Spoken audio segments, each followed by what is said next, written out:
തലയോട്ടി എത്ര അസ്ഥികൾ ചേർന്നതാണ്? 28 അസ്ഥികൾ.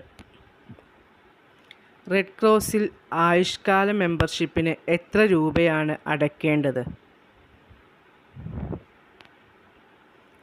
500 രൂപ. സോൾഫെറിനോ യുദ്ധം നടന്ന വർഷം? 1859. ജനീവ പ്രമാണത്തിൽ ഒപ്പുവെച്ച വർഷം?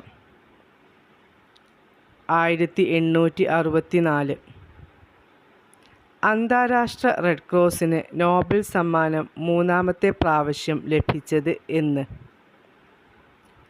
1963. നെതർലാൻഡ്സ് റെഡ് ക്രോസ് സൊസൈറ്റിക്ക് അംഗീകാരം നൽകിയത്? 1864.